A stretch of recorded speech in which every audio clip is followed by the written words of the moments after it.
Je m'appelle Julius, j'ai 32 ans, et je suis un ingénieur logiciel qui a bâti sa vie sur la logique et le code. Mais rien ne m'avait préparé au moment où mes parents ont prononcé ces mots, le plus beau cadeau pour le mariage de ta sœur serait que tu disparaisses de notre famille pour toujours. Leur demande a fait voler mon monde en éclats, mais je n'ai pas supplié. Au lieu de cela, j'ai fait mes valises, j'ai pris mes clés, et j'ai fermé leurs portes comme un point final. Ce qui s'est passé ensuite a remodelé toute mon existence. Avant de continuer mon histoire, faites-moi savoir d'où vous regardez dans les commentaires. Appuyez sur le bouton j'aime et abonnez-vous si vous voulez plus d'histoires sur la façon de trouver de la force quand la famille vous laisse tomber. En grandissant dans la banlieue du Massachusetts, je croyais que nous étions la parfaite famille américaine. Mon père, Richard, travaillait comme avocat d'affaires, tandis que ma mère, Martha, gérait une agence immobilière prospère. De l'extérieur, nous avions tout, une maison coloniale avec une pelouse manucurée, des vacances en famille à Martha's Vineyard, et des cartes de vœux montrant nos visages souriants dans des tenues coordonnées. Mais sous cette façade lisse se cachait une autre réalité, une réalité où tous les enfants n'étaient pas estimés de la même manière. Les différences dans la manière dont ma sœur, Stéphanie, et moi étions traités ont commencé doucement. Quand je ramenais des appartous en mathématiques avancées, mes parents hochaient la tête en disant « c'est ce que nous attendons de toi ». Mais quand Stéphanie réussissait son algèbre de base avec un B, ils célébraient avec un dîner dans son restaurant préféré. « Ta sœur travaille si dur », disait-il. Nous devons reconnaître ses efforts. À 10 ans, je ne pouvais pas exprimer pourquoi cela me blessait si profondément. Les foires scientifiques sont devenues mon champ de bataille pour attirer l'attention. En 6e, j'ai construit un petit panneau solaire fonctionnel qui alimentait une horloge numérique. Mon père y a jeté un coup d'œil avant de partir pour le récital de danse de Stéphanie, en disant « projet intéressant, mais nous devons nous dépêcher ou nous manquerons le solo de ta sœur ». J'ai remporté la première place, mais mon trophée est resté ignoré sur mon bureau, tandis que les rubans de participation de Stéphanie pour la danse décoraient notre salon. Julius est simplement doué naturellement, disait ma mère à ses amis, balayant mes réussites comme si elles étaient sans effort, plutôt que le résultat de veille jusqu'à minuit à lire des manuels avancés. Stéphanie doit travailler pour tout ce qu'elle obtient, ce qui forge le caractère. Ce récit m'a suivi tout au long du lycée. Mon succès était attribué à un don naturel, tandis que les efforts minimes de Stéphanie étaient loués comme de la détermination. Ma passion pour l'informatique a fleuri très tôt. À 14 ans, j'ai créé un programme rudimentaire qui aidait mon père à organiser ses dossiers clients. C'est bien, a-t-il dit, mais tu devrais te concentrer davantage sur l'équipe de débat ou le gouvernement étudiant, des choses qui te feront entrer dans une université de l'Ivy League. Quand j'ai exprimé mon intérêt pour la programmation comme carrière, ma mère a soupiré. Les ordinateurs ne sont qu'une passade. Tu es destiné à quelque chose de plus prestigieux, comme le droit ou la médecine. Ma dernière année de lycée a apporté la décision universitaire qui allait creuser le fossé entre nous. Malgré mes scores parfaits au SAT et mon statut de major de promotion, j'ai choisi le programme d'informatique de l'Université d'État, avec une bourse complète, plutôt que de m'endetter massivement pour Cornell. Le jour où j'ai annoncé ma décision, le visage de mon père s'est décomposé.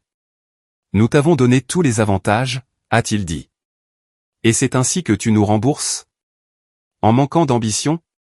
C'est le choix pratique, ai-je expliqué. La même éducation, sans dette. Et leur département de programmation est en fait mieux classé. Pratique, a répété ma mère avec déception. Ça a toujours été ton problème, Julius. Tu ne vises jamais plus haut. 2 ans plus tard, quand Stéphanie a choisi une université privée d'arts libéraux avec des classements médiocres et des frais de scolarité exorbitants, mes parents rayonnaient de fierté. Elle suit son cœur, disait-il, et elle noue des liens avec les bonnes personnes. Ils n'ont jamais mentionné les frais de scolarité qui mettaient à rude épreuve leurs finances, pendant que je travaillais à temps partiel pour couvrir mes dépenses minimes, malgré ma bourse. Après mon diplôme, j'ai rejoint une start-up technologique et j'ai rapidement gravi les échelons. À 28 ans, j'avais développé un algorithme de sécurité breveté, je gagnais un revenu substantiel, et j'avais acheté un appartement élégant dans le quartier de Back Bay à Boston. L'indépendance financière m'a éloigné des critiques de mes parents, mais je désirais toujours leur approbation d'une manière qui m'embarrassait. Chaque promotion ou prime devenait une nouvelle occasion de les rendre enfin fiers. Ils restaient impassibles. Les ordinateurs, disait mon père d'un geste dédaigneux. C'est vraiment ce que tu veux faire pour toujours? Ton cousin Michael vient d'être promu associé dans son cabinet d'avocat. La dynamique a changé lorsque Stéphanie, après avoir enchaîné plusieurs emplois en marketing, a commencé à sortir avec Bradley Whitmore. Les Whitmore possédaient une chaîne d'hôtels de luxe et évoluaient dans des cercles sociaux auxquels mes parents avaient toujours aspiré. Soudain, l'ascension sociale de mes parents est passée à la vitesse supérieure. La famille de Bradley connaît le gouverneur, mentionnait ma mère à chaque conversation. Sa sœur a été présentée dans le 31h30 du magazine Boston. Le sous-entendu était clair, Stéphanie avait enfin fait quelque chose de bien, quelque chose de plus précieux que toutes mes réussites. Lors d'un rare dîner de famille célébrant ma promotion au poste de développeur senior, mon père a interrompu mon explication sur l'expansion de notre entreprise pour demander « As-tu envisagé de prendre un titre qui en impose davantage ?» Développeur ne transmet pas vraiment l'autorité. Plus tard dans la soirée, alors que Stéphanie montrait des photos de son week-end au chalet du lac de la famille Whitmore, mes parents se sont penchés en avant, captivés. « Julius, a dit ma mère, sans détourner le regard des photos, tu devrais laisser l'ami de Stéphanie, Taylor, te donner des conseils de mode. Les premières impressions sont importantes dans ce monde. » Cette nuit-là, en rentrant à mon appartement, j'ai réalisé une douloureuse vérité, aucun succès, aussi grand soit-il, ne serait jamais suffisant, car mes réussites n'étaient pas dans la monnaie qu'ils valorisaient le statut social, les relations, et les apparences. Pourtant, une partie tenace de moi croyait encore que je pourrais, un jour, gagner leur respect à mes propres conditions.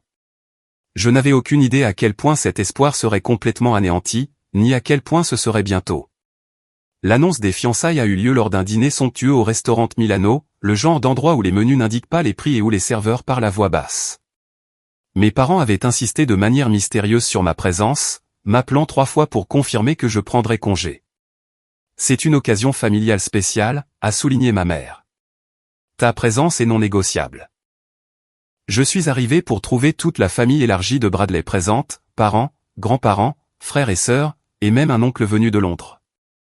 Quand Stéphanie s'est levée, tapotant son verre en cristal, et que Bradley s'est agenouillé, présentant un diamant qui captait chaque lumière de la pièce, je me suis senti sincèrement heureux pour elle, malgré notre relation compliquée. À ma sœur, ai-je dit pendant la tournée des toasts, levant mon verre avec sincérité. Que votre nouvelle vie ensemble vous apporte toute la joie que vous méritez. Chaque mot était sincère. Après le dîner, Bradley m'a abordé au bar. Julius, a-t-il dit, me tapant l'épaule avec une décontraction étudiée. Stéphanie me dit que tu fais quelque chose avec les ordinateurs. Je suis ingénieur logiciel, spécialisé en cybersécurité, ai-je répondu. Fascinant, a-t-il dit, clairement désintéressé. Mon entreprise utilise un type en Inde pour notre site web. Ça fait économiser une fortune. Il s'est penché plus près. Entre nous, combien gagne réellement quelqu'un à ton poste? Un ordre d'idée? Avant que je ne puisse répondre, il a continué, parce que je pense à créer une fondation caritative pour les jeunes défavorisés intéressés par les métiers techniques. Ce serait peut-être quelque chose auquel tu pourrais contribuer. La condescendance était indubitable. Dans le monde de Bradley, ma carrière était un métier technique, pas une profession nécessitant des diplômes supérieurs et des connaissances spécialisées. Je me suis excusé et j'ai trouvé ma mère en grande conversation avec la mère de Bradley. Julius, a-t-elle dit, trop vivement, je racontais justement à Eleanor les rénovations de ton appartement. L'appartement est très bien comme il est, ai-je corrigé. Je n'ai fait aucune rénovation. Ma mère a ri nerveusement. Toujours si modeste. Il a complètement réimaginé l'espace, il a engagé l'un des meilleurs designers de Boston. Cette nuit-là a marqué le début d'un nouveau schéma, mes parents me réinventant pour correspondre aux attentes de la famille Whitmore. Au cours des semaines suivantes, les préparatifs du mariage se sont intensifiés, tout comme leurs efforts pour polir mon image. Nous t'avons pris rendez-vous pour un essayage chez Milano Taylor, a annoncé mon père lors d'une visite inattendue à mon appartement. La famille de Bradley les a recommandés pour les costumes des garçons d'honneur. Je ne suis pas un garçon d'honneur, ai-je fait remarquer. Eh bien, il te faudra un costume correct de toute façon, a-t-il dit, balayant mon salon du regard avec une déception à peine dissimulée. Et peut-être quelques nouveaux meubles avant la fête de fiançailles ici, le mois prochain. Une fête ici? C'est la première fois que j'entends parler d'organiser quoi que ce soit. Ton appartement est central, a interjeté ma mère. Et nous pensions que ce serait bien de montrer aux Whitmore que toute notre famille a du goût. Elle a souligné le dernier mot en jetant un coup d'œil à mon canapé confortable mais ordinaire. La pression a continué de monter. Ma mère m'envoyait des textos tous les jours avec des suggestions, allant de recommandations de coupe de cheveux à des coachs vocaux qui pourraient aider à affiner ma présentation. Mon père m'envoyait des liens vers des montres de luxe qui feraient la bonne impression lors des événements du mariage. Puis est venu le défilé des femmes. D'abord, ils ont invité Caroline, la cousine de Bradley, à se joindre à notre dîner de famille. Un esprit si brillant, s'est extasié ma mère par la suite. Elle termine son doctorat en histoire de l'art à Harvard. Tu ne l'as pas trouvée fascinante? Quand j'ai mentionné que nous avions peu en commun, ma mère a soupiré de façon dramatique. Tu dois élargir tes centres d'intérêt, Julius. Personne ne veut entendre parler d'algorithmes informatiques toute la soirée. Ensuite, il y a eu Elisa, la fille du partenaire commercial de la famille de Bradley, puis Victoria, qui siégeait à 3 conseils d'administration caritatifs prestigieux. Chaque présentation venait avec la même attente transparente, que je me transforme en quelqu'un digne de ces relations. La situation a atteint son paroxysme lors de la fête de fiançailles, organisée dans un hôtel, et non dans mon appartement, après mon refus. Stéphanie m'a prise à part pendant l'événement, l'expression tendue. Tu ne peux pas faire un effort? A-t-elle sifflé? Les parents de Bradley ont remarqué que tu vérifiais ton téléphone pendant le toast de son père. J'ai reçu une alerte concernant une faille de sécurité potentielle au travail, ai-je expliqué. Je m'assurais que nos systèmes n'étaient pas compromis. C'est exactement ce dont parlent maman et papa, a-t-elle dit. Tu ne comprends pas les priorités. Cette soirée est importante pour moi, et tu penses au travail. Je comprends les priorités, ai-je rétorqué. J'ai donné la priorité à ma présence ici, malgré une urgence professionnelle. Mais apparemment, ce n'est pas suffisant. Son visage s'est adouci un instant. Julius, je veux que tu fasses partie de tout ça, mais tu rends les choses si difficiles quand tu refuses de faire un effort avec la famille de Bradley. Qu'est-ce qui serait considéré comme faire un effort, exactement? Prétendre être quelqu'un que je ne suis pas? Elle n'a pas répondu directement. Le plan de table du dîner de répétition est déjà si compliqué. Bradley a 4 garçons d'honneur, plus de la famille de l'étranger. L'implication flottait entre nous, je devenais un inconvénient logistique. 2 jours plus tard, j'ai reçu l'invitation au mariage, adressée uniquement à Julius Montgomery, sans E+1. La même semaine, ma mère a mentionné nonchalamment que je n'avais pas été inclus dans les photos de fiançailles en raison de limitation d'espace au studio. Puis est venue la nouvelle que l'enterrement de vie de garçon était réservé à la noce, et que le brunch familial était pour la famille immédiate et la noce uniquement. Un par un, j'étais effacé des célébrations, présent seulement lorsque c'était absolument nécessaire, et toujours avec l'instruction tacite de prendre moins de place, de parler moins souvent, et de devenir en quelque sorte invisible tout en étant physiquement présent. Puis est arrivé ce vendredi soir, 3 mois avant le mariage, où tout a finalement volé en éclats. Cette soirée a commencé assez innocemment, un autre dîner de famille, cette fois avec les parents de Bradley nous rejoignant chez mes parents. La conversation a porté sur des sujets sur le lieu du mariage, les projets de lune de miel à Bora Bora, et le dernier essayage de robe de Stéphanie, prévu pour la semaine suivante. J'ai contribué lorsque c'était approprié, et je me suis autrement concentré sur le rôti de ma mère, un rare repas fait maison dans sa campagne pour impressionner les Whitmore. Au moment du dessert, le père de Bradley, Harold, s'est raclé la gorge. Richard, Martha, il y a quelque chose dont Eleanor et moi voulions discuter concernant la réception. Mon père s'est immédiatement redressé sur sa chaise. Bien sûr. Absolument tout. Nous avons finalisé la liste des invités de notre côté, a continué Harold. Et comme vous le savez, j'ai invité plusieurs collègues du secteur hôtelier, dont 2 anciens gouverneurs et un sénateur. De merveilleuses relations, a hoché la tête ma mère avec enthousiasme. Oui. Eh bien. Harold m'a jeté un bref coup d'œil. Certains de ces individus sont plutôt traditionnels, soucieux de leur image, dirons-nous. La température dans la pièce a semblé chuter. J'ai posé ma fourchette, soudainement consciente que la conversation avait dévié vers quelque chose qui me concernait. Nous comprenons parfaitement, a dit mon père rapidement, bien que rien d'explicite n'ait été dit. Eleanor Whitmore s'est tamponné les lèvres avec une serviette avant d'ajouter, nous avons toujours appris à Bradley que le caractère compte avant tout, et nous ne jugeons certainement pas les gens sur la base de leurs choix non conventionnels. Un autre regard dans ma direction. Mais certains de nos invités pourraient ne pas être aussi ouverts d'esprit. De quoi parlons-nous exactement, ici, ai-je demandé directement. Un silence inconfortable a suivi, jusqu'à ce que Bradley prenne la parole. Julius, ce n'est rien de personnel. C'est juste que certaines de ces personnes sont très importantes pour les affaires de ma famille, et elles ont certaines attentes quant au type d'événement que ce sera. Des attentes que je ne satisfais pas, d'une manière ou d'une autre. Les yeux de Stéphanie se sont remplis de larmes. Julius, s'il te plaît, ne rends pas les choses difficiles. Tout le monde essaie juste de s'assurer que le mariage se passe parfaitement. En suggérant quoi, exactement, ai-je insisté. Peut-être, a dit Eleanor délicatement, que tu pourrais faire quelques ajustements pour l'occasion. Une coupe de cheveux plus traditionnelle, un smoking classique plutôt que le style moderne que tu pourrais préférer. Ma coupe de cheveux était un style professionnel standard, et je n'avais jamais mentionné de préférence en matière de smoking. C'étaient simplement des substituts pour leurs réelles préoccupations, que, d'une manière ou d'une autre, je ne correspondais pas à leur image idéale. Julius, a plaidé Stéphanie, fais juste un effort. S'il te plaît. Pour moi. C'est le jour le plus important de ma vie. Le repas s'est terminé sur des plaisanteries forcées, et alors que les Whitmore se préparaient à partir, mon père m'a pris à part. Attends dans mon bureau, a-t-il dit doucement. Ta mère et moi devons te parler.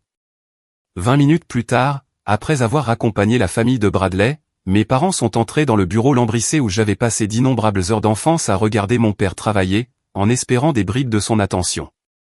Julius, a commencé mon père, inhabituellement hésitant. Tu comprends à quel point ce mariage est important pour Stéphanie. Pour vous, ai-je ajouté. Il a ignoré mon commentaire. Les Whitmore évoluent dans des cercles auxquels nous avons toujours aspiré. Cette connexion pourrait tout changer pour notre famille. Richard, a interjeté ma mère, soyons directs. Elle s'est tournée vers moi, son expression un mélange de détermination et d'autre chose, peut-être de la culpabilité. Julius, nous avons toujours été fiers de toi à notre manière, mais tu dois admettre que tu as toujours été différent. Différent comment? Tu sais ce que nous voulons dire, a-t-elle continué. Tu n'as jamais vraiment cadré avec le genre de personnes que les Whitmore fréquentent. Tes centres d'intérêt, tes choix de carrière, même ta façon de parler, tout cela est un peu rebutant pour leur cercle. Mon père s'est penché en avant. Ce que ta mère essaie de dire, c'est que ta présence au mariage pourrait créer des tensions. Pas à cause de quelque chose qui ne va pas chez toi, a-t-il ajouté rapidement, mais à cause de la façon dont les autres pourraient te percevoir. Alors, que me demandez-vous exactement, ai-je dit, bien que je le sache déjà. Mon père a pris une profonde inspiration. Si tu veux vraiment faire à ta sœur un cadeau qui rendrait son jour de mariage parfait, a-t-il fait une pause, peut-être que le plus beau cadeau serait que tu ne sois pas là. Les mots m'ont frappé comme un coup physique. Si tu pouvais disparaître de notre réunion de famille, a ajouté ma mère, la voix étrangement calme, juste pour ce jour-là, cela rendrait les choses tellement plus simples pour tout le monde. Disparaître, ai-je répété, le mot sonnant creux dans ma bouche. Du mariage de ma sœur? De la famille, juste pour cette occasion, a clarifié mon père, bien que sa clarification n'ait fait qu'empirer les choses.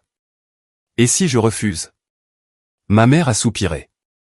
Alors tu seras responsable de tout malaise ou embarras qui s'ensuivra. Est-ce vraiment ce que tu veux pour le jour spécial de Stéphanie?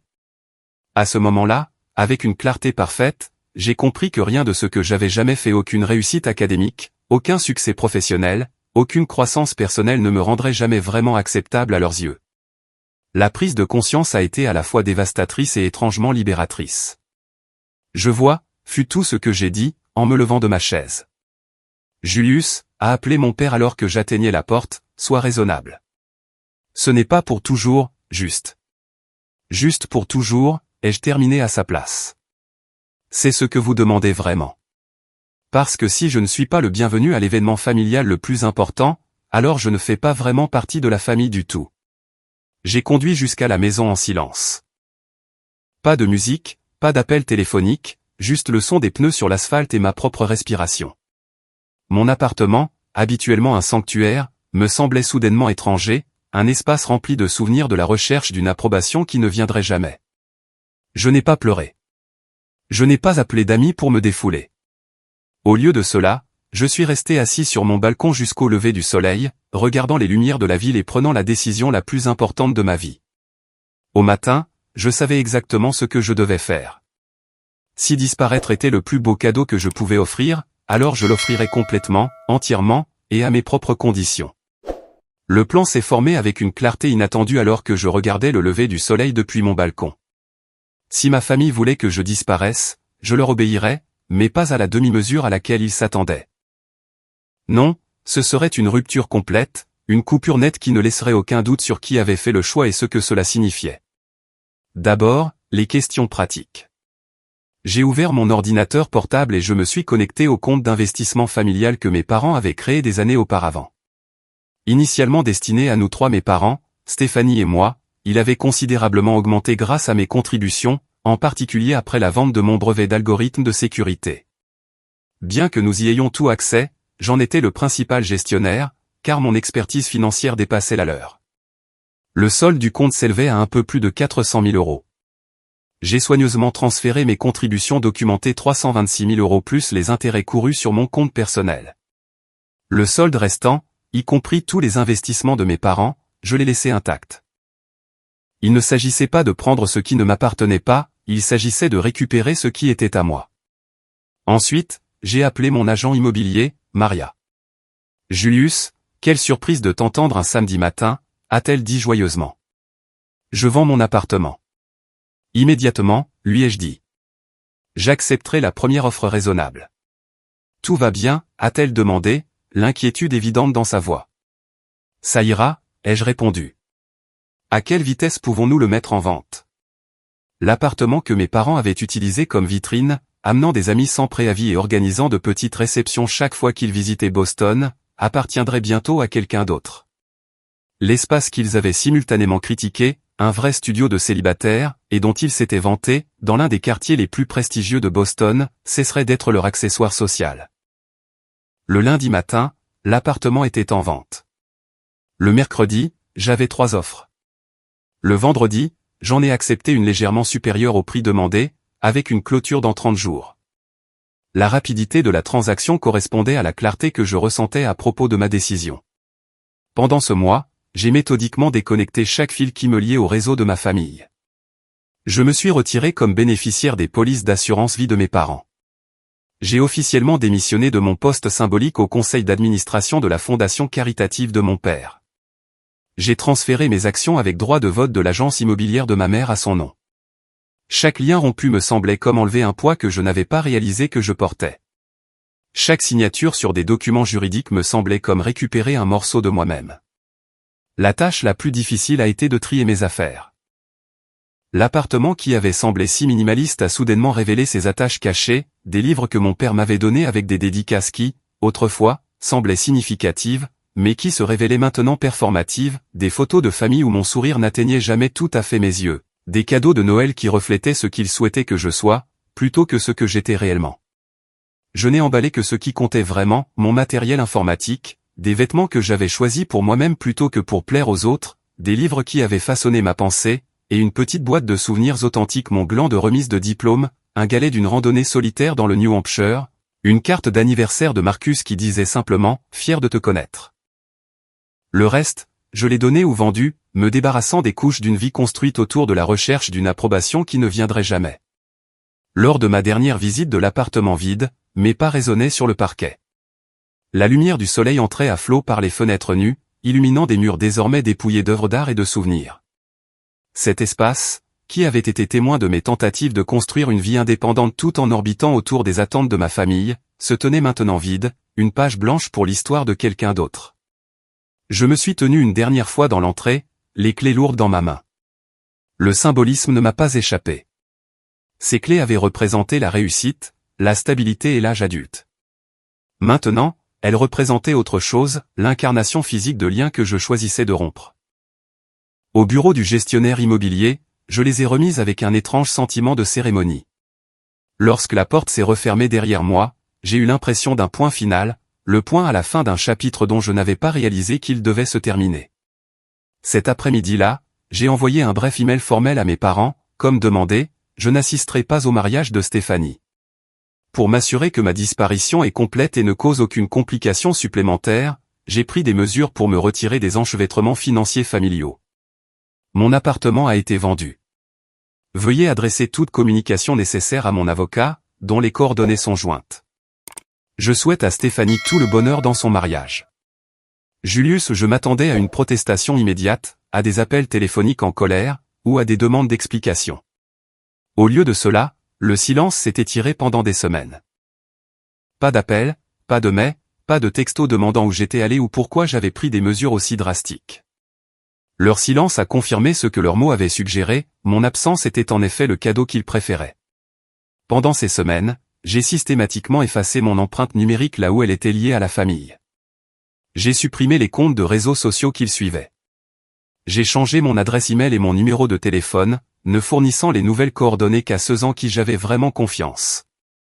J'ai mis en place une réexpédition de courrier vers une boîte postale pendant que je décidais où m'installer. Marcus a été la seule personne à qui j'ai tout raconté. Autour d'un dîner chez lui, loin de tout lien familial, j'ai relaté toute l'histoire. Bordel, Julius, a-t-il dit quand j'ai terminé. C'est au-delà du dysfonctionnel. C'est de la violence psychologique. Vraiment, ai-je demandé, sincèrement incertain. Des années de normalisation avaient brouillé ma compréhension de ce qu'étaient des dynamiques familiales saines. Oui, a-t-il dit fermement. Des parents normaux ne demandent pas à leur enfant de disparaître, peu importe l'enjeu. Sa validation a libéré quelque chose en moi, une respiration que je n'avais pas réalisé que je retenais. Pour la première fois depuis ce dîner, je me suis permis de pleurer, mes épaules secouées par le chagrin de perdre non seulement mes liens familiaux actuels, mais aussi l'espoir qu'ils me verraient et m'accepteraient un jour vraiment. Marcus s'est assis à côté de moi, la main sur mon épaule, ne disant rien parce qu'il n'y avait rien à dire. Dans son soutien silencieux, j'ai trouvé plus de famille que je n'en avais jamais eu dans la maison où j'ai grandi. À l'approche de la date du mariage, j'ai reçu mon premier contact de la sphère familiale, non pas de mes parents ou de ma sœur, mais de mon cousin Tyler. Ils disent à tout le monde que tu as eu une dépression nerveuse et que tu as eu besoin de te retirer de la vie publique, a-t-il texté. Je voulais juste que tu saches quel récit il raconte. Je l'ai remercié pour l'information, mais je me suis senti étrangement impassible. Leur histoire en disait plus sur eux qu'elle ne le pourrait jamais sur moi. Pour la première fois, je n'ai pas ressenti le besoin de corriger les faits ou de défendre ma réputation dans leur cercle social. Leur opinion, et l'opinion de quiconque croirait une telle histoire sans poser de questions, n'avait plus d'importance. La veille du mariage, j'ai réservé un petit chalet dans les bois du Vermont, à des kilomètres du service cellulaire ou d'Internet. Le symbolisme était intentionnel. Pendant qu'ils célébraient une union bâtie en partie sur les apparences et l'ascension sociale, je communierais avec quelque chose de réel et d'immuable. Debout sur le porche du chalet ce soir-là, regardant le coucher de soleil peindre les montagnes de nuances d'orange et de violet, j'ai ressenti quelque chose d'inattendu, la paix. Pas le bonheur, pas encore, mais la certitude tranquille que j'avais fait le bon choix. Quoi qu'il arrive ensuite, ce serait construit sur la vérité plutôt que sur le faux-semblant, sur la réalité plutôt que sur l'apparence. J'avais disparu comme demandé. Mais dans cette disparition, je commençais à me trouver. Le jour du mariage de Stéphanie, je me suis réveillé avant le lever du soleil dans le chalet du Vermont. Les montagnes étaient enveloppées dans la brume matinale, créant un paysage d'un autre monde qui correspondait à mon étrange état émotionnel.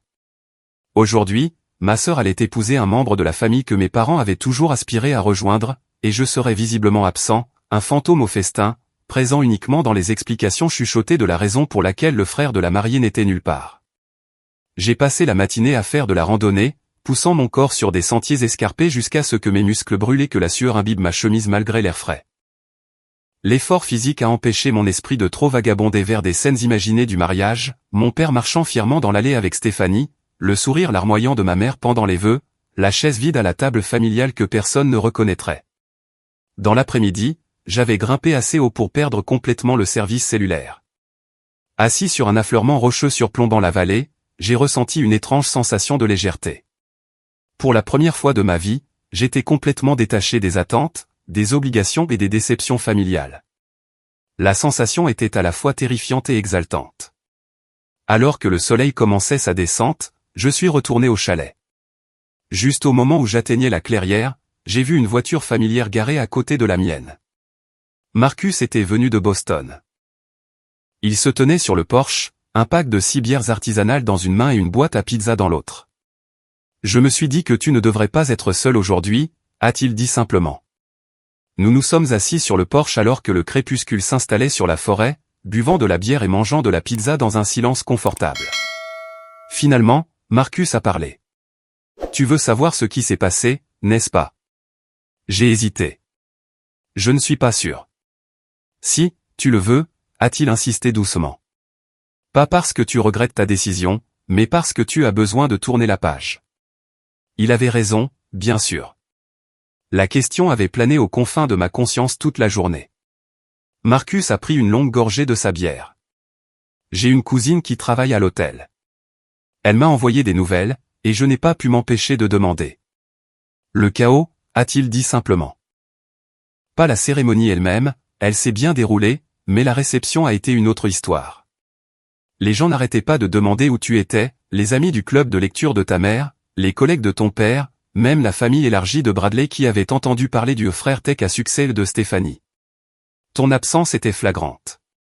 Je n'avais pas envisagé cette possibilité, que les gens le remarqueraient, poseraient des questions.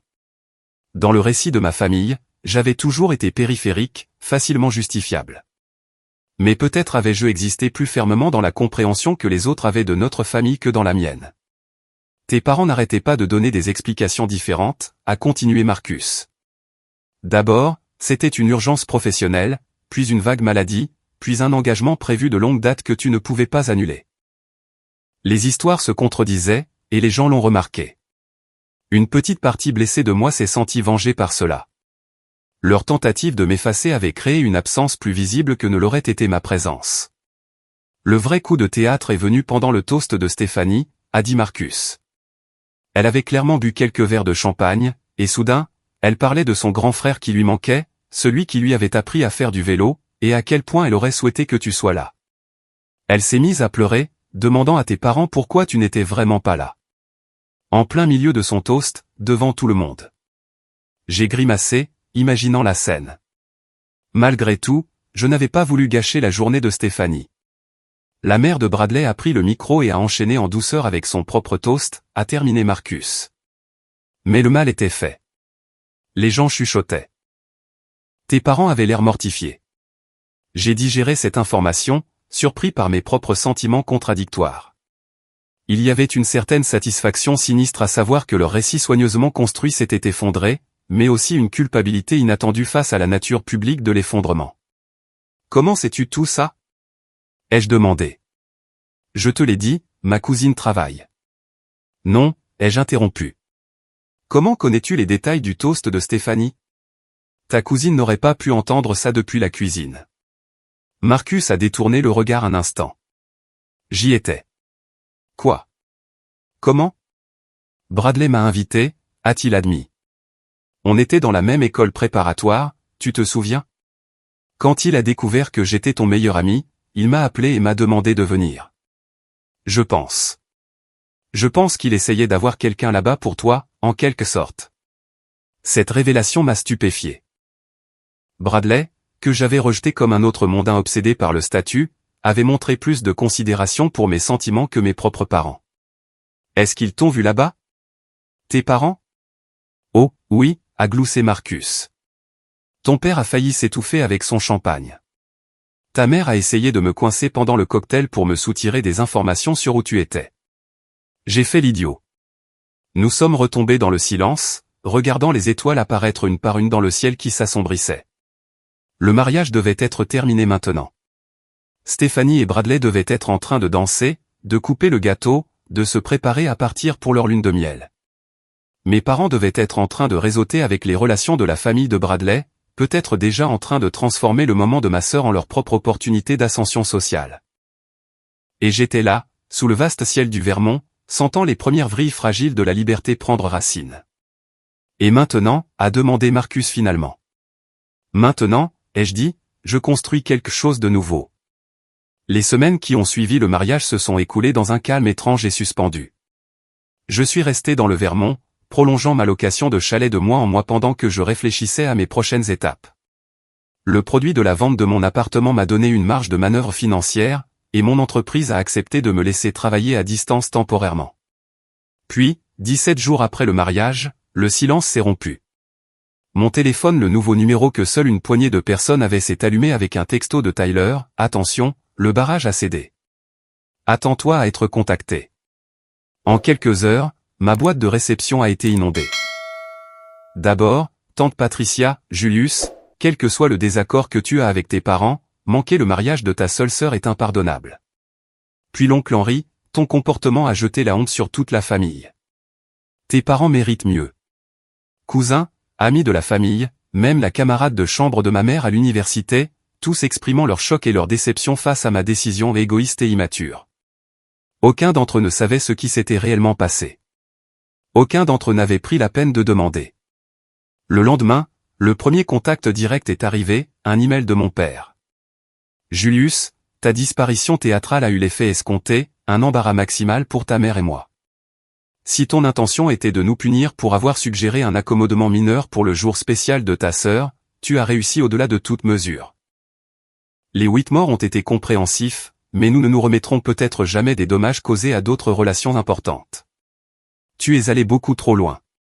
Vendre ton appartement, te retirer des comptes familiaux, ce sont les actions de quelqu'un en pleine dépression, pas d'un adulte rationnel. Nous attendons que tu répondes à cet email immédiatement avec ton adresse et ton numéro de téléphone actuel. » Ce caprice enfantin a assez duré. Papa, ces mots ont tout révélé. Aucune reconnaissance du fait qu'il m'ait dit de disparaître pour toujours. Aucune reconnaissance du fait qu'il m'avait rejeté, et non l'inverse. Pas d'excuses, juste de la colère que j'ai pris leurs mots au sérieux et que j'ai agi en conséquence. Je n'ai pas répondu. 3 jours plus tard, ma mère a essayé. « Très cher Julius, nous sommes inquiets pour ton bien-être. Cette réaction extrême suggère que tu pourrais rencontrer des problèmes de santé mentale. Nous ne voulons que ce qu'il y a de mieux pour toi et pouvons te recommander plusieurs excellents thérapeutes à Boston. Stéphanie est dévastée par ton absence. Elle est rentrée plus tôt de sa lune de miel parce qu'elle était trop bouleversée pour profiter de Bora Bora. Est-ce cela que tu voulais? S'il te plaît, rentre à la maison pour que nous puissions en discuter en famille. Quel que soit le malentendu, je suis sûr que nous pouvons le surmonter ensemble. Amour, maman. » Le gaslighting était si transparent que ça aurait été risible si ce n'était pas si douloureux. La suggestion que j'avais mal compris leur demande explicite de disparaître.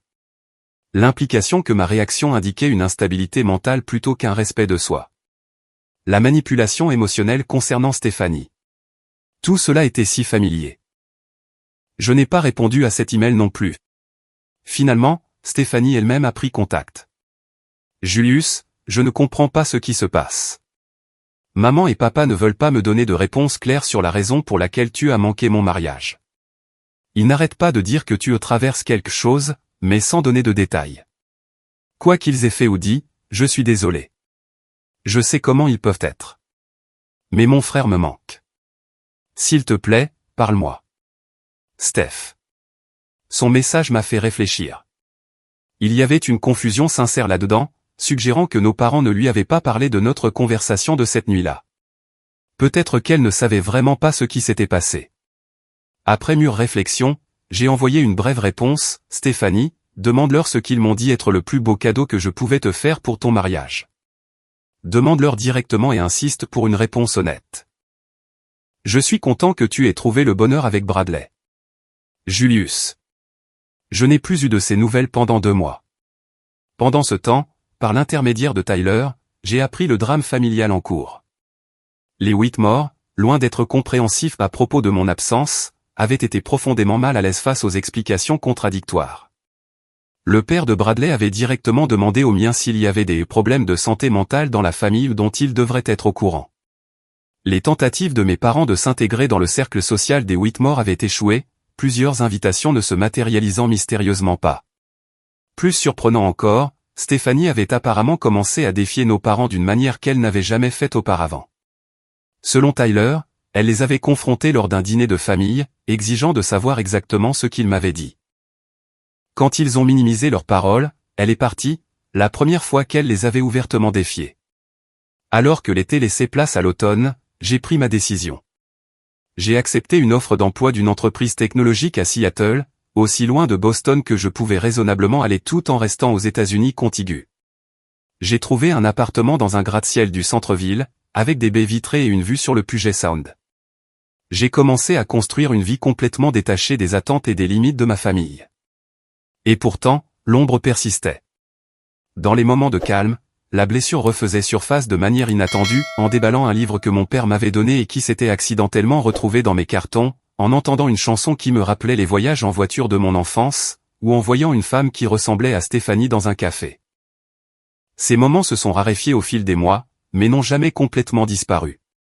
6 mois après le mariage, alors que je m'installais dans ma nouvelle vie à 3000 miles de là, j'ai reçu un autre email de mon père, le premier contact après des mois de silence. Julius, ta mère et moi avons réfléchi aux événements récents. Nous avons peut-être parlé hâtivement concernant ta présence au mariage de Stéphanie. Si nos paroles t'ont causé de la peine, ce n'était pas notre intention. Nous aimerions ouvrir un dialogue pour rétablir le contact. Thanksgiving approche, et ton absence serait remarquée. Cordialement, papa. Aucune reconnaissance de ce qu'ils avaient réellement dit. Pas d'excuses sincères. Et toujours cette préoccupation pour les apparences, mon absence étant remarquée plutôt que ressentie ou regrettée. J'ai fermé l'email sans répondre et j'ai regardé l'horizon de Seattle scintiller dans la lumière du soir. Leurs mots n'avaient plus le pouvoir de me blesser comme autrefois. J'avais disparu comme demandé. Mais dans cette disparition, j'avais trouvé quelque chose d'inattendu, le début de la guérison. Seattle m'a accueilli avec sa pluie fraîche et ses ciels gris, une ville où la réinvention semblait inscrite dans l'ADN culturel. Mon nouveau poste d'architecte de sécurité principal chez Horizon Tech offrait des défis qui maintenaient mon esprit occupé et des collègues qui appréciaient mon expertise sans réserve. Pour la première fois de ma vie professionnelle, je ne travaillais pas pour prouver quelque chose à quelqu'un d'autre qu'à moi-même. Mon appartement au 23e étage est devenu une toile pour créer un espace qui reflétait qui j'étais vraiment, plutôt que ce que je pensais que les autres voulaient que je sois. Fini les meubles élégants et impersonnels qui avaient rempli mon appartement de Boston, choisis plus pour leur capacité à impressionner les visiteurs que pour leur confort. Au lieu de cela, j'ai sélectionné des pièces qui me procuraient un plaisir sincère, un fauteuil en cuir usé, parfait pour la lecture, des étagères industrielles qui mettaient en valeur ma collection éclectique de manuels techniques et de romans de science-fiction, et de l'art abstrait dans des couleurs qui dynamisaient plutôt qu'elles n'apaisaient. Marcus est venu me rendre visite 3 mois après mon déménagement, sifflant d'admiration en contemplant la vue sur le Puget Sound depuis mon salon. Cet endroit, c'est vraiment toi, a-t-il observé, passant la main sur la table à manger en bois de récupération que j'avais commandé à un artisan local. Qu'est-ce que ça veut dire, ai-je demandé. Ton appartement à Boston ressemblait à un hôtel. Impressionnant, mais impersonnel. Celui-ci, a-t-il fait un geste large, porte tes empreintes partout. Il semble vivant. Son observation m'a profondément touché.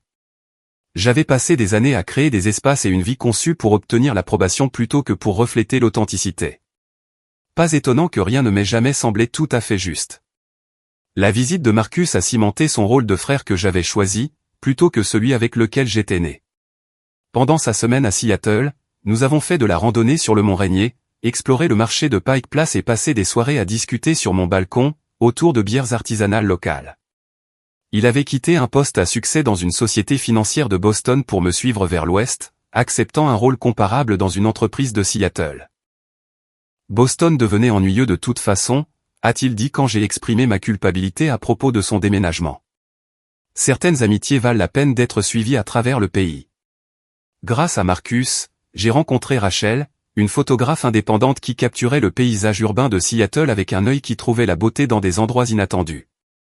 Notre premier rendez-vous s'est prolongé du café au dîner, puis à une promenade nocturne le long du front de mer, à parler de tout, du cryptage de données au cinéma japonais. Il y avait entre nous une aisance que je n'avais jamais connue dans mes relations. Pas de calcul, pas de performance, juste une connexion sincère. J'aime que tu dises ce que tu penses, m'a-t-elle dit lors de notre 3e rendez-vous. Pas de jeu, pas d'agenda caché. C'est un développement récent, ai-je admis, et j'ai partagé une version condensée de mon histoire familiale. Plutôt que d'offrir des platitudes ou une sympathie inconfortable, elle a simplement dit, c'est leur perte, avec une telle conviction que quelque chose de serré dans ma poitrine s'est relâché. Avec Rachel, je me suis retrouvé à partager des pensées et des sentiments que j'avais auparavant gardés sous clé, craignant un jugement qui n'est jamais venu. Alors que ma vie personnelle et professionnelle à Seattle s'épanouissait, des nouvelles de Boston me parvenaient par bribes via Tyler, qui était devenu mon lien improbable avec les événements familiaux. Ces textos arrivaient de manière irrégulière, chacun offrant un aperçu des conséquences de ma disparition. Tante Patricia et oncle Henry ont dîné avec les Whitmore hier soir, a-t-il rapporté dans un message. Apparemment, la mère de Bradley a posé des questions pointues sur la raison pour laquelle tu n'étais à aucune réunion de famille. L'explication de tes parents sur ta retraite pour santé mentale ne tient plus la route. Un autre texto révélait, le cabinet de ton père a perdu le compte de la chaîne d'hôtel Whitmore. Il paraît que le père de Bradley a remis en question les valeurs familiales de ton père après avoir entendu des histoires contradictoires sur ton absence. La mise à jour la plus surprenante est arrivée 6 mois après mon déménagement. Stéphanie et Bradley ont reçu tes parents à dîner le week-end dernier. Une énorme dispute a éclaté quand Bradley a mentionné de te contacter directement. Ta mère a dit quelque chose sur la loyauté familiale, et Stéphanie aurait rétorqué, comme la loyauté que tu as montrée à Julius. Ils sont partis sans prendre de dessert. J'ai reçu cette nouvelle avec des émotions complexes. Il n'y avait aucune satisfaction à voir mes parents faire face à des conséquences sociales, seulement une triste reconnaissance qu'ils récoltaient ce qu'ils avaient semé. Plus surprenant encore était la défense apparente de Stéphanie à mon égard. La sœur qui s'était toujours alignée sur les valeurs de nos parents développait peut-être une perspective qui lui était propre. Mon soupçon a été confirmé lorsque, 8 mois après le mariage, j'ai reçu une lettre de Stéphanie. Pas un email ou un texto, mais une vraie lettre manuscrite sur du papier cartonné crème. Cher Julius, j'ai demandé à maman et papa ce qu'ils t'avaient dit avant le mariage. Au début, ils ont esquivé, disant que tu avais mal interprété leurs paroles. J'ai insisté, et finalement, papa a admis qu'ils avaient suggéré que tu n'assistes pas au mariage parce qu'ils s'inquiétaient de la façon dont la famille de Bradley te percevrait. J'étais horrifié. Je n'avais aucune idée qu'ils avaient dit une chose aussi cruelle. Je veux que tu saches que je ne leur ai jamais demandé de t'exclure. Quand tu n'es pas venu, ils m'ont dit que tu avais une urgence professionnelle. Je n'ai commencé à remettre en question leur histoire que lorsque j'ai vu comment ils changeaient leur explication en fonction de la personne qui demandait. J'ai honte d'avoir mis si longtemps à voir ce qui se passait. Vivre dans le monde de Bradley m'a ouvert les yeux sur la toxicité de notre dynamique familiale. Ses parents le traitent, lui et ses frères et sœurs, avec respect. Même quand ils ne sont pas d'accord, ils célèbrent les différences plutôt que d'essayer de les effacer. Tu me manques, Julius. Tu manques aussi à Bradley, même si vous avez à peine eu la chance de vous connaître. Il dit que sa première impression de toi était que tu étais la seule personne authentique de notre famille. Je comprends si tu ne veux plus rien avoir à faire avec nous. Mais si jamais tu es ouvert à l'idée, j'aimerais essayer de construire une relation avec toi. Une vraie, cette fois, pas la performance que nos parents ont orchestrée. Avec amour et regret, Stéphanie, j'ai lu sa lettre plusieurs fois, les émotions tourbillonnant. Il y avait de la peine qu'elle n'ait pas vu le traitement de nos parents à mon égard plus tôt, de la colère pour les années d'isolement que j'avais endurées pendant qu'elle se prélassait dans leur approbation, mais aussi un espoir fragile qu'une relation familiale puisse être sauvée. Après des jours de réflexion, j'ai répondu par un bref email, accusant réception de sa lettre et suggérant que nous procédions lentement. La confiance, ai-je écrit, une fois brisée, ne peut être reconstruite que progressivement. Notre reconnexion prudente a commencé par des textos occasionnels, puis des appels téléphoniques toutes les quelques semaines. Stéphanie a partagé son propre parcours de prise de conscience de la façon dont les valeurs de nos parents avaient façonné ses perceptions et ses choix, souvent à son détriment. Je pense que j'étais si dur avec toi en grandissant parce que j'étais jalouse, a-t-elle admis lors d'un appel. Tu semblais toujours si sûr de toi, si clair sur ce que tu voulais. Moi, j'essayais juste d'être ce qu'il voulait que je sois. Je n'étais pas sûr de moi, les-je corriger. J'étais juste plus disposé à les décevoir pour être fidèle à moi-même. Alors que l'hiver laissait place au printemps à Seattle, j'ai commencé à voir un thérapeute spécialisé dans les traumatismes familiaux. Le docteur Rivera m'a aidé à reconnaître des schémas dont je n'étais pas conscient, la recherche constante d'une approbation que je ne recevrais jamais, la croyance intériorisée que j'étais en quelque sorte fondamentalement inacceptable, l'habitude de diminuer mes propres besoins pour accommoder les autres. Vous n'avez pas seulement quitté une situation familiale toxique, a-t-elle observé lors d'une séance. Vous avez rejeté un faux récit sur votre propre valeur. C'est incroyablement difficile, et incroyablement courageux. Grâce à la thérapie, j'ai commencé à comprendre que ma décision de disparaître n'avait pas été seulement une réaction de colère, mais une étape nécessaire à ma propre guérison. Ce qui avait semblé être une destruction était en fait le déblaiement d'un terrain pour une nouvelle croissance. Pendant ce temps, Rachel était devenue une partie essentielle de ma nouvelle vie.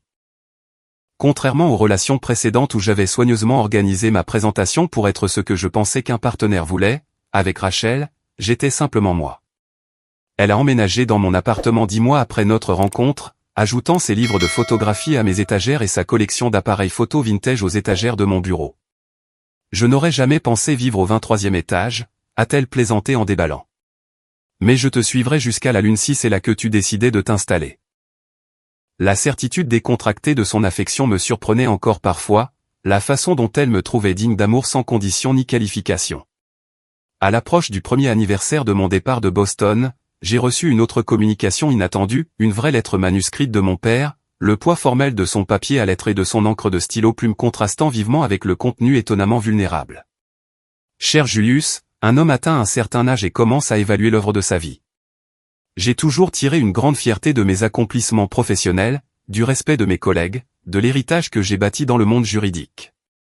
Ce que je n'ai pas pris en considération jusqu'à récemment, c'est l'héritage que je bâtissais au sein de ma propre famille. Stéphanie a clairement indiqué que ton absence à son mariage n'était pas ton choix, mais le résultat direct de mots que ta mère et moi avons prononcés, des mots dont j'ai profondément honte maintenant.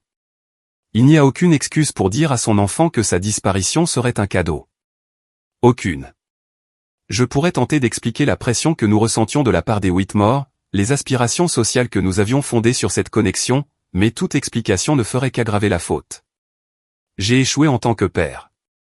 J'ai échoué à voir tes forces uniques, à célébrer ton parcours individuel, à fournir l'amour inconditionnel qui est l'obligation la plus sacrée d'un parent. Si tu es d'accord, j'aimerais avoir l'occasion de m'excuser en personne. Je comprendrai si tu refuses. Ce que j'ai fait est peut-être impardonnable, mais je veux que tu saches que je reconnais la gravité de mon erreur, et que j'en porte le regret quotidiennement. Ton père, Richard Montgomery. La lettre est restée sur ma table basse pendant des semaines. Je l'ai lue à plusieurs reprises, cherchant les sous-entendus manipulateurs que j'étais habitué à attendre des communications de mon père. N'en trouvant aucun, je me suis retrouvé avec la possibilité déconcertante qu'il puisse sincèrement regretter ses actions. Après mûre réflexion et plusieurs discussions avec le docteur Rivera, j'ai décidé de faire un pas prudent. Je ne retournerai pas à Boston, mais j'autoriserai une brève rencontre la prochaine fois que je visiterai la côte et pour le travail. Quand cette occasion s'est présentée, j'ai suggéré de rencontrer Stéphanie et mon père mais pas ma mère, qui n'avait fait aucune ouverture similaire dans un lieu neutre, un restaurant à Cambridge, loin de la maison familiale et des scènes de conflits précédents. La rencontre a été fixée pour mai, 13 mois après que j'ai tourné le dos à mon ancienne vie. À l'approche de la date, j'ai ressenti un calme étrange.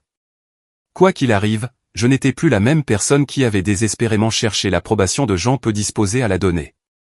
J'avais disparu comme demandé, mais dans cette disparition, j'avais enfin commencé à apparaître pleinement à moi-même. Le restaurant à Cambridge était mon choix délibéré, un établissement haut de gamme, de la ferme à la table, où mon père se sentirait à l'aise, mais qui n'avait aucune histoire ni association pour aucun de nous.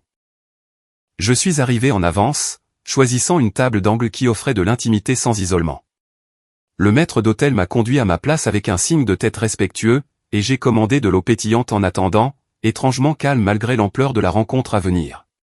Stéphanie est arrivée la première, élégamment vêtue, mais avec une nervosité dans ses mouvements qui me rappelait notre enfance, comment elle gigotait avant les récitals de piano, terrifiée de décevoir nos parents. Nous nous sommes brièvement étreints, le geste encore inhabituel après des années de distance familiale, suivi de mois de reconnexion prudente par téléphone et par texto. « Tu as l'air bien », a-t-elle dit en étudiant mon visage. « Heureux. »« Je le suis », ai-je répondu simplement. « Seattle me convient. » Plus que Boston ne l'a jamais fait, a-t-elle reconnu avec une perspicacité surprenante. Notre père est arrivé 5 minutes plus tard, et j'ai été frappé de voir à quel point il avait vieilli en 13 mois depuis ma dernière rencontre.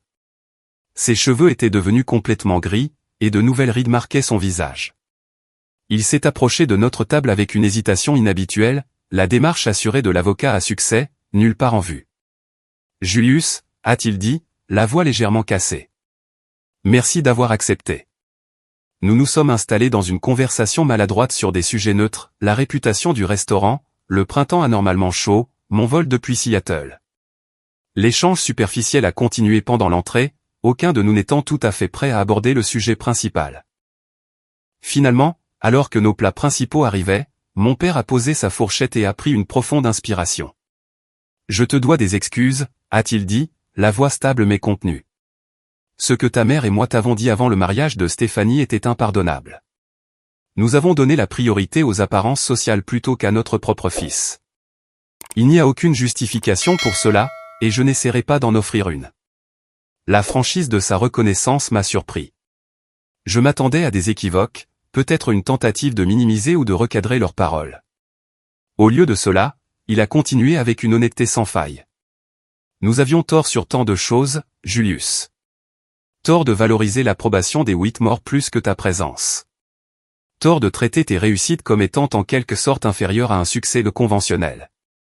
Tort d'essayer de te modeler en quelqu'un que tu n'étais jamais destiné à être. Pourquoi maintenant, ai-je demandé. Qu'est-ce qui a changé? Il a jeté un coup d'œil à Stéphanie avant de répondre. Plusieurs choses. La réaction des Whitmore, pour commencer. Le père de Bradley m'a convoqué dans son bureau la semaine après le mariage et m'a demandé, sans détour, quel genre de père exclut son fils du mariage de sa fille. Apparemment, Bradley lui avait dit la vérité après que Stéphanie se soit confiée à lui.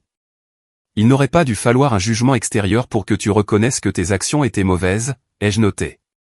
Non, il n'aurait pas dû, a-t-il convenu. Mais ce n'était que le début. Après que tu aies disparu, vraiment disparu, j'ai commencé à réfléchir à ce que nous avions perdu. Pas l'appartement que tu as vendu ou les relations financières que tu as rompues, mais toi. Ta perspective, ton intégrité, ton refus de compromettre ton authenticité malgré une pression immense. Stéphanie a tendu la main sur la table pour toucher la mienne. Julius, quand j'ai découvert ce qu'il t'avait dit, tout a changé pour moi. J'ai commencé à voir toute notre enfance différemment, comment il t'avait toujours traité comme étant en quelque sorte déficient, alors que tu étais simplement différent de ce qu'il voulait. Ça m'a fait remettre en question chaque valeur qu'il m'avait inculquée. Ton absence a créé un vide qui nous a forcés à nous examiner nous-mêmes, a ajouté mon père. Et ce que nous avons vu était profondément inconfortable. J'ai absorbé leurs paroles, cherchant la piqûre familière de la manipulation, mais trouvant à la place ce qui semblait être un remords sincère. Pourtant, des années de conditionnement me rendaient méfiant. J'apprécie les excuses, ai-je dit avec précaution. Mais les mots sont relativement faciles. Vous m'avez dit de disparaître de la famille pour toujours. J'ai pris ça au sérieux, et j'ai construit une nouvelle vie à l'autre bout du pays. Cela ne peut pas être défait avec une seule conversation. Nous ne nous y attendons pas, a dit mon père. Je ne demande pas le pardon, ni que les choses redeviennent comme avant. C'est impossible, et franchement, les choses n'allaient pas bien avant. J'espère simplement que nous pourrons commencer à construire quelque chose de nouveau, de plus sain, avec des limites appropriées et le respect de qui tu es vraiment. Sa reconnaissance des limites m'a frappé comme significative, un concept que l'ancien Richard Montgomery aurait rejeté comme un maternage émotionnel inutile. Peut-être qu'il y avait eu un réel changement. Notre conversation s'est poursuivie pendant le dessert et le café, plongeant plus profondément dans des souvenirs spécifiques et douloureux qui nécessitaient une reconnaissance. Mon père a écouté sans se défendre alors que je décrivais l'effet cumulatif d'années de rejet subtil et de critiques manifestes. Stéphanie a partagé ses propres prises de conscience sur la façon dont elle avait été complice de la dynamique familiale, s'alignant souvent sur nos parents contre moi pour assurer sa propre position de bon enfant. Au moment où nous avons quitté le restaurant, 3 heures plus tard, quelque chose avait changé. Pas une guérison miraculeuse ou une réconciliation instantanée, mais une fissure dans le mur de l'éloignement, à travers laquelle de nouvelles possibilités pourraient éventuellement émerger. Ta mère veut te voir, a dit mon père alors que nous étions sur le trottoir. Mais je lui ai dit que ce serait entièrement ta décision, à ton rythme, si jamais. Ce respect de mon autonomie était peut-être l'indication la plus claire que quelque chose de fondamental avait changé. Je ne suis pas prêt pour ça, ai-je dit honnêtement. Je comprends, a-t-il répondu. Et j'ai cru que, peut-être, il comprenait. De retour à Seattle, j'ai partagé l'expérience avec Rachel alors que nous étions assis sur notre balcon, regardant le coucher de soleil peindre les montagnes olympiques de nuances de rose et d'or. Penses-tu que tu te réconcilieras un jour complètement avec eux? A-t-elle demandé. Je ne suis pas sûr que complètement soit possible, ai-je répondu. Mais peut-être que nous pouvons construire une nouvelle relation qui reconnaît le passé sans y être emprisonné. Et c'est ce que tu veux. J'ai examiné sa question attentivement. Ce que je veux, c'est vivre de manière authentique, sans le poids de leurs attentes ou de leur désapprobation. S'ils peuvent respecter ça, alors oui, j'aimerais une forme de lien familial. Sinon, j'ai déjà prouvé que je peux m'épanouir sans. Rachel m'a serré la main. C'est la différence, maintenant. Avant, tu avais besoin de leur approbation. Maintenant, tu es prêt à accueillir leur présence, mais seulement à des conditions qui honorent qui tu es vraiment. Sa perspicacité a cristallisé quelque chose d'important. Ma disparition n'avait pas été seulement un acte de rupture, mais de réappropriation de soi. En partant, j'avais trouvé le courage de me définir selon mes propres termes. Au cours des mois suivants, de nouveaux liens timides se sont formés. Des appels téléphoniques hebdomadaires avec Stéphanie ont évolué en un véritable soutien fraternel. Des emails occasionnels avec mon père se concentraient principalement sur des sujets neutres, mais s'aventuraient parfois sur un terrain plus significatif. Aucun contact avec ma mère, qui restait incapable ou peu disposée à reconnaître son rôle dans ce qui s'était passé.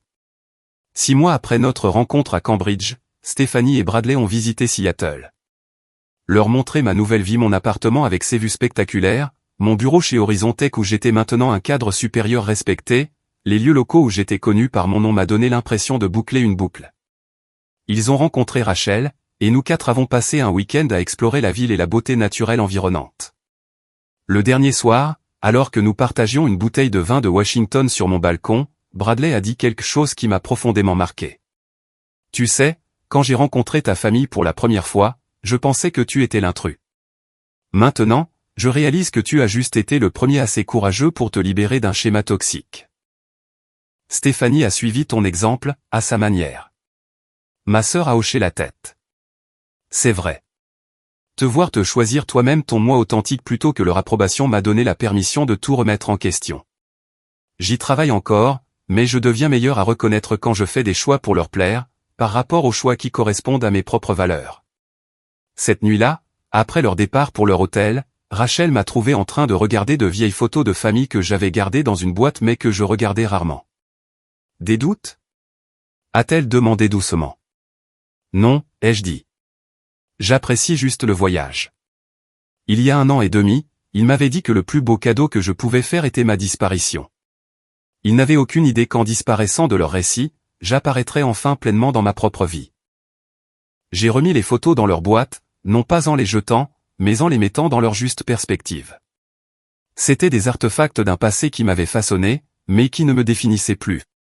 3 semaines plus tard, j'ai reçu une offre d'emploi d'une grande entreprise technologique en Californie, un poste prestigieux qui ferait progresser ma carrière de manière significative. Autrefois, j'aurais pu m'angoisser sur la façon dont un tel déménagement affecterait ma fragile réconciliation familiale. Maintenant, j'ai évalué l'opportunité uniquement sur ses mérites pour ma croissance professionnelle et mon bonheur personnel. Quand j'ai accepté le poste, j'en ai informé mon père et Stéphanie de manière factuelle, sans anxiété quant à leur réaction. La réponse de mon père a été simple, félicitations. Ça semble être un poste parfait pour tes talents. Pas de culpabilité, pas de manipulation, pas de suggestion subtile que je m'éloignais des obligations familiales. Alors que Rachel et moi préparions notre déménagement en Californie, j'ai réfléchi à la vérité profonde que j'avais découverte à travers ce douloureux voyage. Parfois, le plus beau cadeau que nous puissions nous faire est le courage de disparaître des perceptions limitantes des autres, afin de pouvoir enfin apparaître de manière authentique dans nos propres vies. La famille dans laquelle j'étais née m'avait demandé de disparaître. Mais en le faisant, j'avais trouvé quelque chose de bien plus précieux, la capacité de me tenir fermement dans ma propre vérité, entouré de gens qui m'appréciaient exactement tel que j'étais, non pas malgré mes différences, mais à cause d'elles. Avez-vous déjà dû vous éloigner de quelque chose de familier pour découvrir votre vrai moi ? J'adorerais lire vos histoires dans les commentaires ci-dessous. Si cela a résonné en vous, veuillez appuyer sur le bouton j'aime et vous abonner pour plus d'histoires sur la recherche de la force dans les moments difficiles. N'oubliez pas que, parfois, les décisions les plus difficiles, comme fermer une porte de façon permanente, mènent au plus beau nouveau commencement. Merci d'avoir écouté mon parcours, et j'espère qu'il donnera du courage à quiconque fait face à ses propres choix difficiles concernant la famille, l'authenticité et l'estime de soi.